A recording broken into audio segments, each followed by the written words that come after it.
is I, the chef, and I am back. I came back from vacation, and now we're getting ready to travel again on the Food Traveler. We're heading to Hungary, one of my favorite countries, because I am always hungry.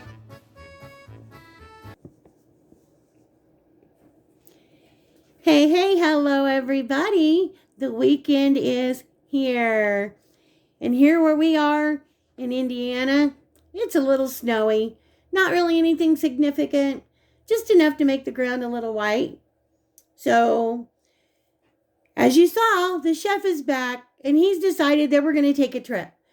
We're going to Hungary. Yes, we're going to Hungary. Why? Because we're always hungry. Did you guys miss the chef? I know I did. So today we're going to make a little recipe that my mom used to make all the time. It was her version of Hungarian goulash. Non-traditional, I know. There's various types of Hungarian goulash, I know. But she would make the more American traditional goulash. And then she would also make what she called her version of Hungarian goulash, which is what I'm going to do today. And I'm sorry if my voice is a little raspy, just a little dry. Okay, so what we're going to need for this recipe is, and you can certainly increase the ingredients if you have a larger family, but it's just me and the chef. So this is enough to make dinner for us and then for us to have a little leftovers. So what you're going to need typically is about 2 to 2.5 pounds of any type of beef chuck or round steak, anything like that you're going to cut into bite-sized pieces. Going to need an onion chopped up. Going to need a can of sliced stewed tomatoes or diced tomatoes, or even if you have some fresh. This can right here is a 14.5 ounce can. We've got a little can of tomato paste here that's just a 6 ounce can. We're going to use some tomato paste. We're going to use a couple of tablespoons of balsamic vinegar, about 3 heaping tablespoons of some minced garlic, and we've got our meat right here. What I'm using today is what was in our grocery haul the other day, and this is round steak. This is beef round steak. We're also going to be topping it with some egg noodle, or we're going to be putting some egg noodles under this. Now, for our friends that are doing low carb, if you haven't had or tried the carbonara noodles, this would be a perfect time to try it, because instead of using the egg noodles, you could use the carbonara noodles, and you're not going to be able to tell the difference. They're very, very good. But we have this bag of egg noodles in our cabinet. We need to get rid of it, and it's a perfect day for that. Okay, so you're also going to need about a tablespoon of sugar. And again, for our friends that are doing low carb or watching their carb content, you can use Swerve. Swerve is erythritol. It's just a sugar replacement. We're going to use about a tablespoon of sugar. Same would be with this. If you use the replacement, it would be a tablespoon. All right, in this bowl, I've got a few slivers of bell pepper. Traditionally, we just use red and yellow or orange bell pepper. I would say there's about a half a cup if you wanted to be specific. And then for our spices, the star of the show right here, we've got our sweet Hungarian style paprika. Now, a lot of people are confused about this. Now, sweet paprika is technically not sweet. It's just labeled that way to differentiate it from smoked paprika or hot paprika. Here we have 2 different other kinds of paprika, but we're not using it today. This is just our regular paprika. We use this for like when we top deviled eggs or potato salad or something like that.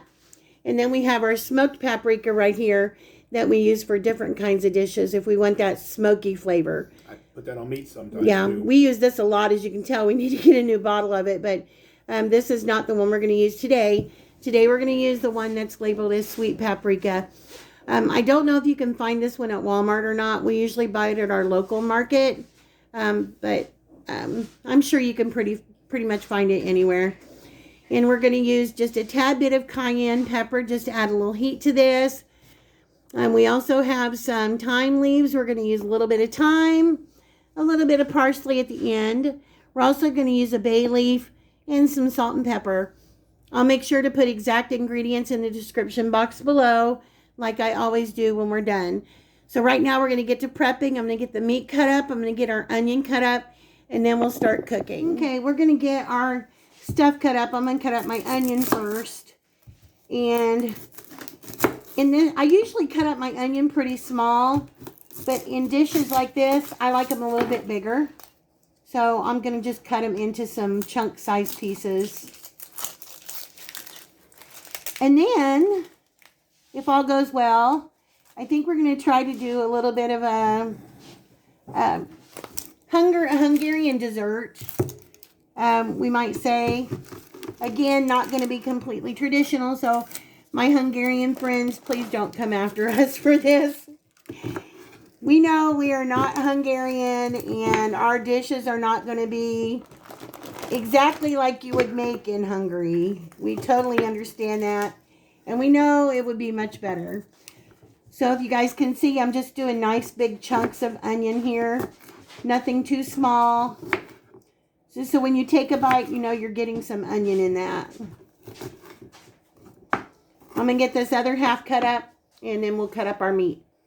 Okay, as you can see, I've got my onion cut up in nice big chunky pieces. And I'm just going to set that off to the side over here. And we're going to open our meat up. Nice piece of meat.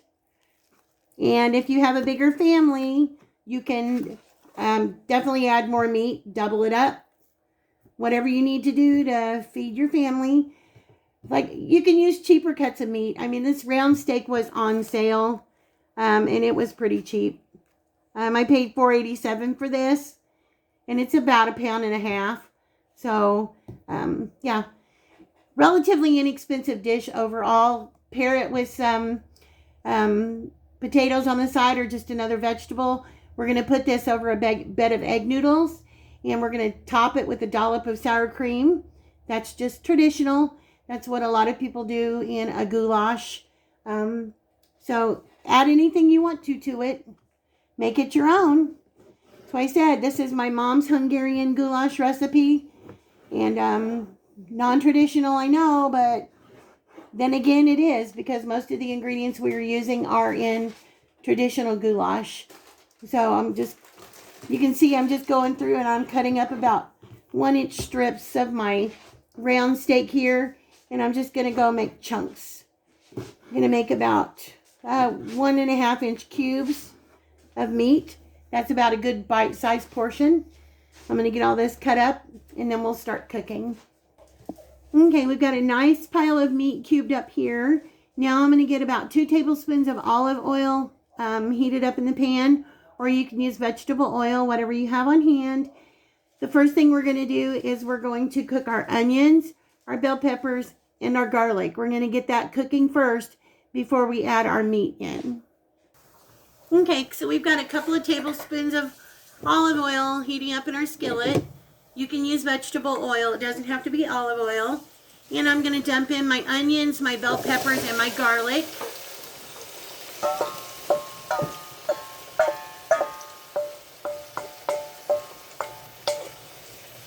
And I'm just going to saute these a little bit to bring out some of the flavors. And I want to let my onions get a little bit translucent. As I've said in videos before, though, you want to watch with your garlic. You don't want your garlic to get too brown or start to burn. So you want to stir it frequently, because if your garlic starts to burn, it's going to omit a bitter flavor. And we don't want a bitter flavor in our dish. So I have this on about medium heat right now. Just going to sit here and let it cook for a few minutes until our onions start to get translucent. And we'll be back. Okay, we've got our vegetables that have been sauteing here, and our onions are starting to get translucent. So now I'm going to go and I'm going to add in all of my round steak.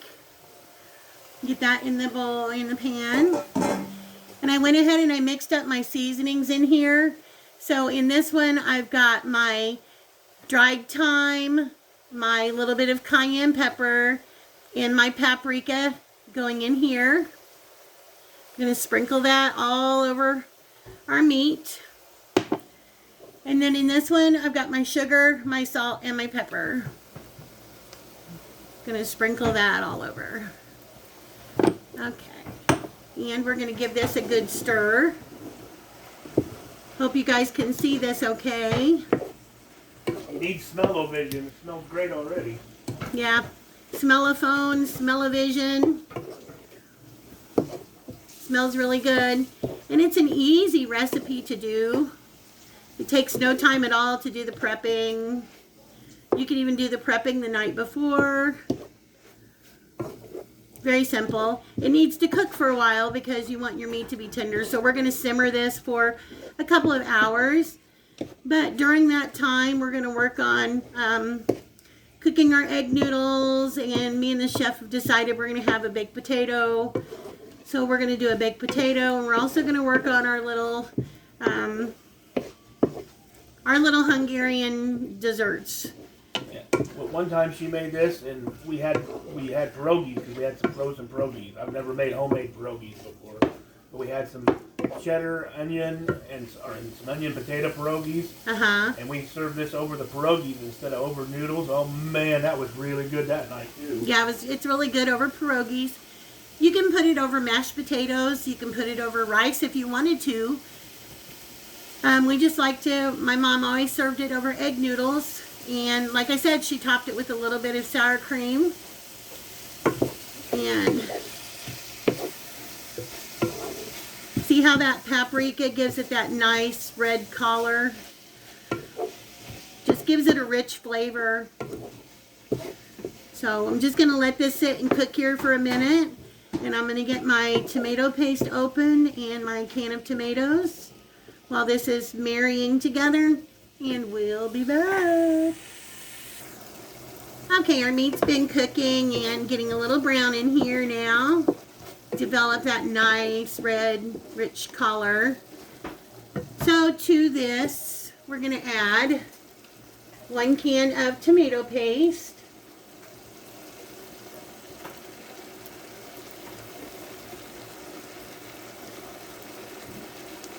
This is just going to make it that much more rich in color and flavor.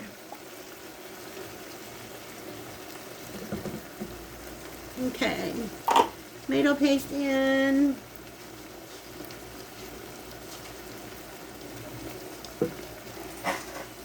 Give that a stir around. Love using tomato paste in a lot of stuff. I was wondering how many of you, I mean, I know most people know how to make lasagna, but how many of you would be interested in seeing us make some lasagna in the near future the way we make it?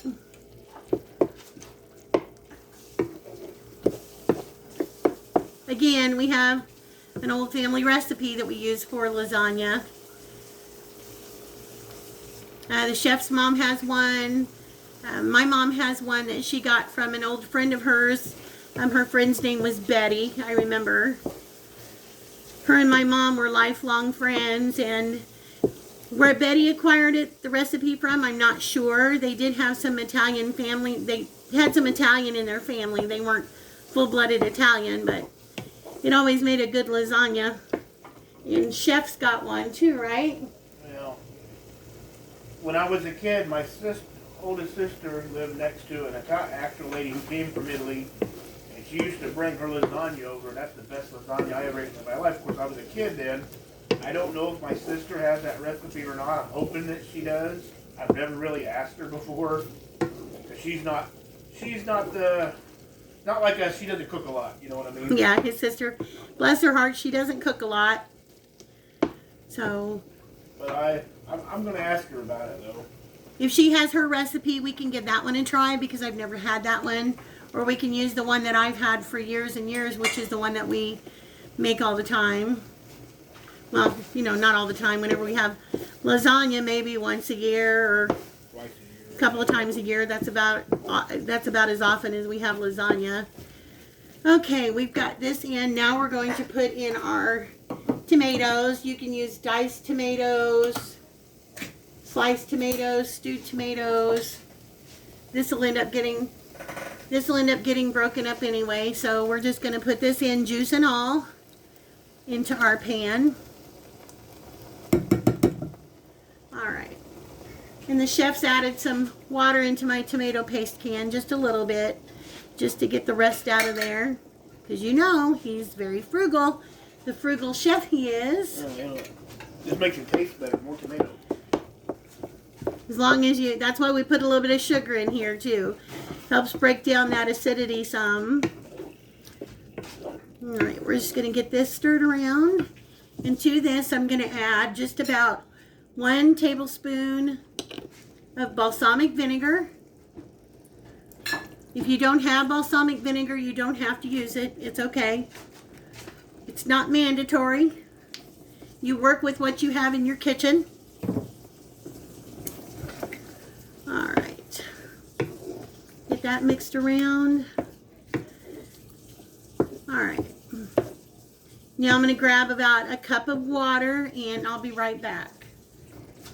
All right. I'm going to put my water in just a little bit. Like I said, about a cup. And then the last thing I'm going to put in here before we let it sit and simmer is I'm going to throw in a couple of bay leaves. I was going to use 1, but they're a little small, so I'm going to go ahead and use 2. Again, not something you absolutely have to have. Just helps enhance the flavor a little bit. I'm going to give this a stir.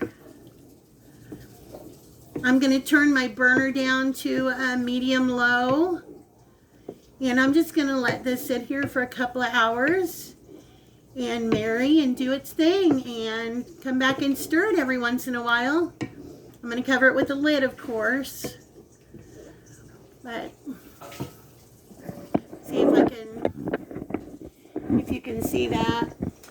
See how rich red that is? Like the chef said, we wish we had smell-a-phone where you guys could actually smell it. I have to take stomach pills because of the way my insides are. This is one of them dishes that I have to make sure I take my pill. Otherwise, at nighttime, I'll get a little bit of upset tummy from it because it's so rich and it's so delicious. Though I mean, it's a fight between eat it or not eat it. But that's why we add a little bit of sugar into it too. Yeah, to help break that down. It helps break down that acid from the tomatoes. So anybody that has acid reflux, you know exactly what the chef is talking about. So, all right, well, I'm going to get this covered and we're going to get our burner turned down. And we're just going to let this sit and simmer for a while and we'll be back with you guys. Okay, this is cooking. It's nice and bubbly and it's smelling so good. We still have about an hour and a half to go. We may not need to cook it that long, and neither would you, depending on how long it takes for the meat to get tender. So we're just going to wait a little bit and, you know, check out the meat with a fork. See if it's fork tender after a while. But we'll let you know how long exactly it takes us to get this done. We'll be back to check in. Hey, everybody, there is our Hungarian goulash. It's nice and thickened up. It's been about an hour and a half and our meat is pretty tender now. So we're going to go ahead and start boiling our noodles. And the chef is working on making us a baked potato and he's going to talk to you about that in just a second. Hi everybody, it's the chef here and a tip on a baked potato. Okay, we have 2 just small baked potatoes and I have some butter and some salt. At my mom and dad's restaurant we had a big oven, not a regular oven like underneath your burners, but a big countertop oven. It had 2 racks in it, one for keeping things warm and the other for cooking. So that's how we did our potatoes. Well, you remember the old-fashioned wire racks you put your potatoes on years ago and cook them in the oven? Yeah. This is the way they did it. My mom and dad would poke a couple holes in the great big potatoes they had, and then they would take and rub them down with some butter, sprinkle on some sea salt or some Himalayan pink salt like we have here, and then they'd roll them up in foil and put them in that oven, and then within about an hour they were cooked. And then they'd move them from the hot part of the bottom one to the top just to keep warm. Well, we like eating the skins on our potatoes, so I decided to do them that way too. And it works just as well in the microwave. Just poke a couple indentations in your potato so the steam travels all the way through. And then you want to take and... I wash my hands before I start doing this. And you want to rub the whole thing down with butter. Let's go ahead and do this real fast. Just rub the skin all the way down thoroughly with some butter. And yes, he washed the potatoes too. Yeah, I already washed the potatoes earlier and they dried out. Usually I'm not so messy doing it, but I'm kind of in a hurry so we can get them in. But you want to do that and then go back with your salt and sprinkle them and turn them over and sprinkle the other side. Then put them in the microwave just like you would for your normal time. You'd be surprised how much better that skin tastes cooked that way. I think for a couple of potatoes this size, it's about, what, 10 minutes? 7 to 10 minutes? Yeah, and it depends on the type of potato, too. Some potatoes take longer, like the golden ones take less time because they're softer to begin with. I think these usually take 7 to 10 minutes to cook. These are russets. So. Yeah, those are smaller russets. All right, we'll be back.